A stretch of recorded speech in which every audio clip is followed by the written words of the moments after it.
Hello and welcome to Ironside Sheets. At the time of recording this, I just finished the Iliad by Homer. Not bad. Not bad. It's an old ass story. Old as hell, but it's not bad at all.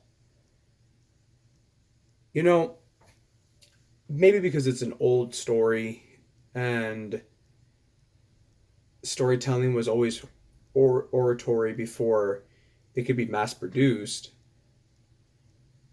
people didn't really realize to put a lot of detail into the stories. Like, it's interesting, don't get me wrong, but then there are points in the story where a lot is happening but there's no detail, and then nothing's happening but there's a ton of detail. Like whenever you get hit, you see a character get hit or cut or slashed, yeah, you see it or you read across the chest, in a diagonal or whatever.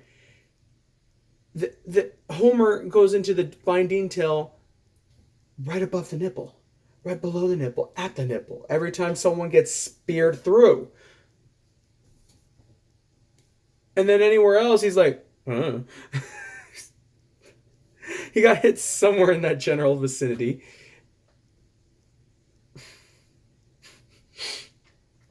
And I'm like, I kind of understand because it's a marker on the body, but it's like, nowhere else. I think he did mention the navel maybe once or twice. And granted, I understand that if you get hit in the abdomen, it's not as lethal as you get hit in the chest, but people are throwing spears through bronze armor. It's like if a spear is piercing that armor, it is like ripping through you. So wouldn't it just kill you no matter where it hit? Like, I don't know. I don't think there'd be any saving you if a spearhead about yay big just ripped through your gut.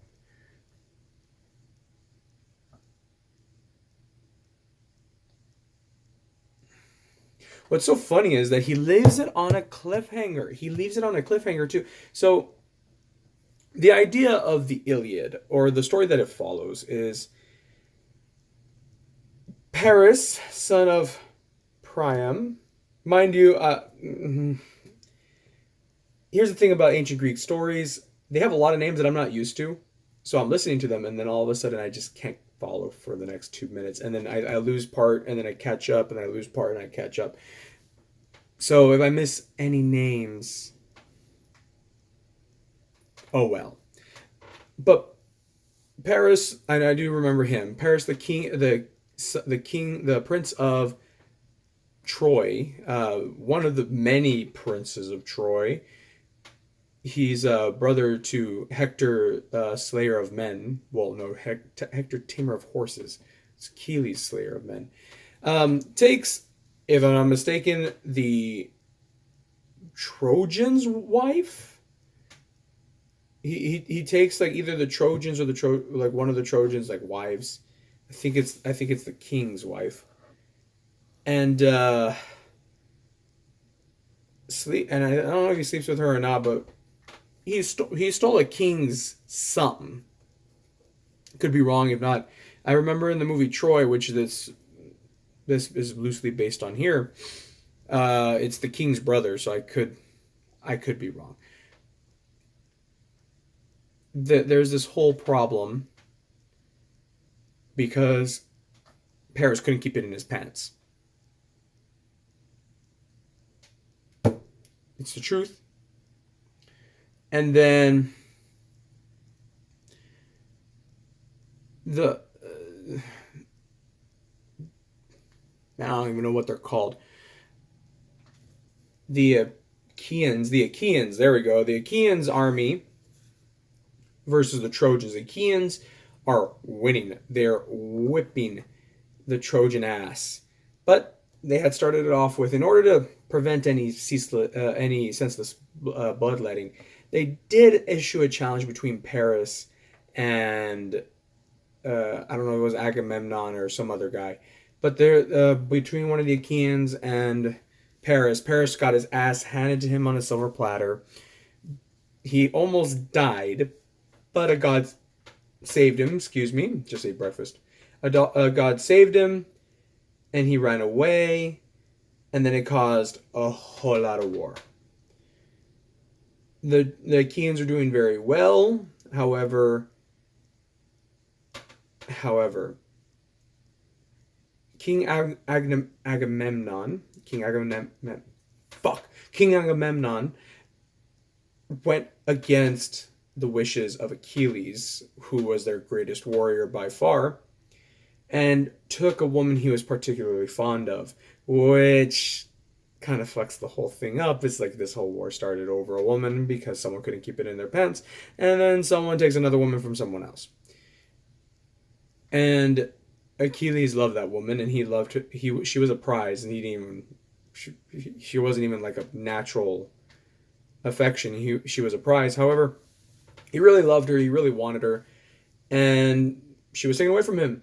So Achilles' mother, who's a goddess, saw that he was upset, and she's like, "Why are you upset?" And he explains the whole situation. And he says, if you ever love me, mother, please tell Zeus, and that if you ever love this, yada yada yada, pray to Zeus on my behalf.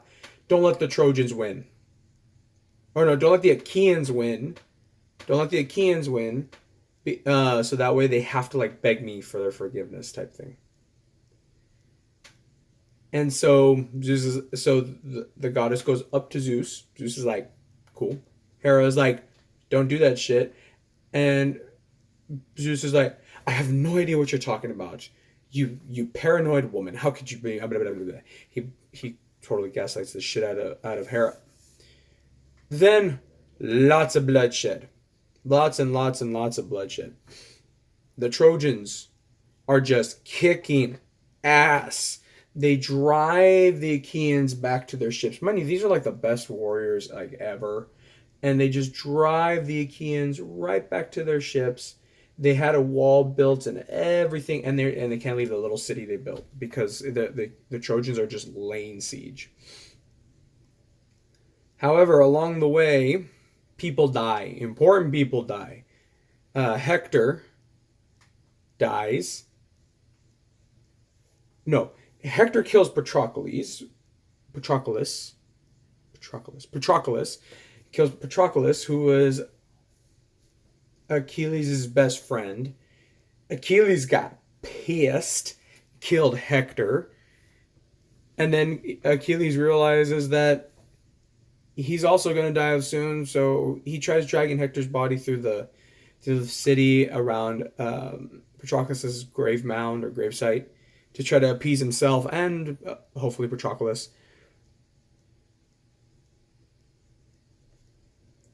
He feels awful. Zeus feels bad for Hector because Hector was apparently very devout to the gods.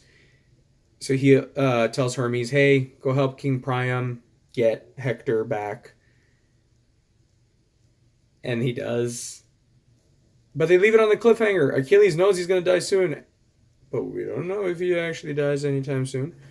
I think he doles out all the prizes that he got for helping out the Achaeans again. King Agamemnon said, yeah, here. It's a whole bunch of stuff. Please help us. Achilles says, yeah, sure. I mean, I guess I'm pissed.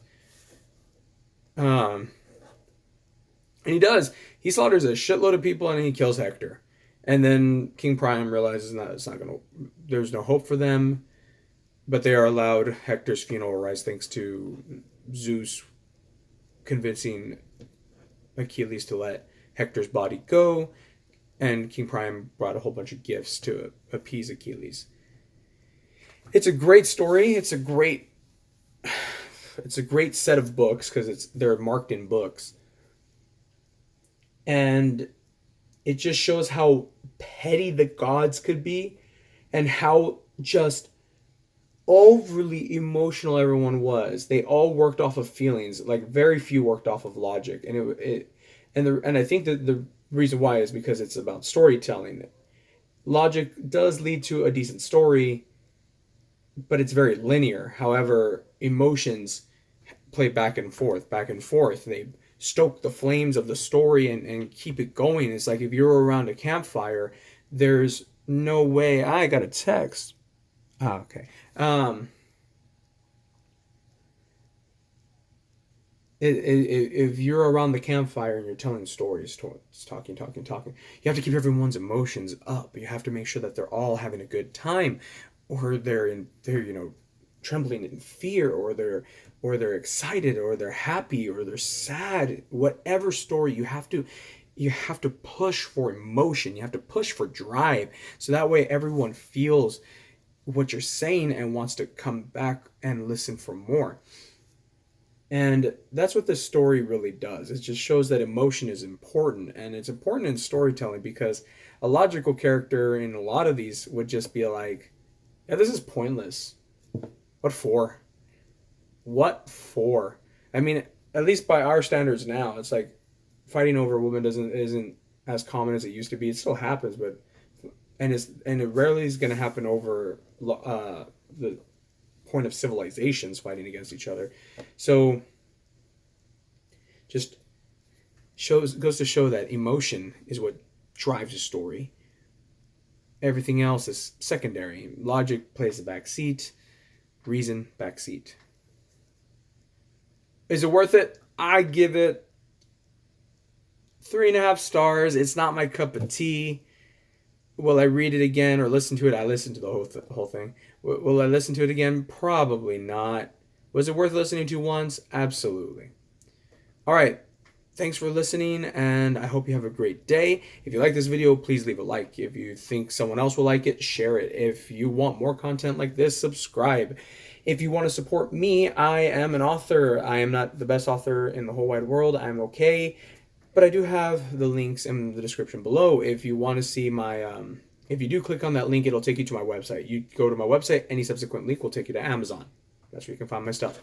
There will also be another link where you can find my book reviews that I've written but haven't posted here. So, hope you like them. I'll see you next time. Have a great day.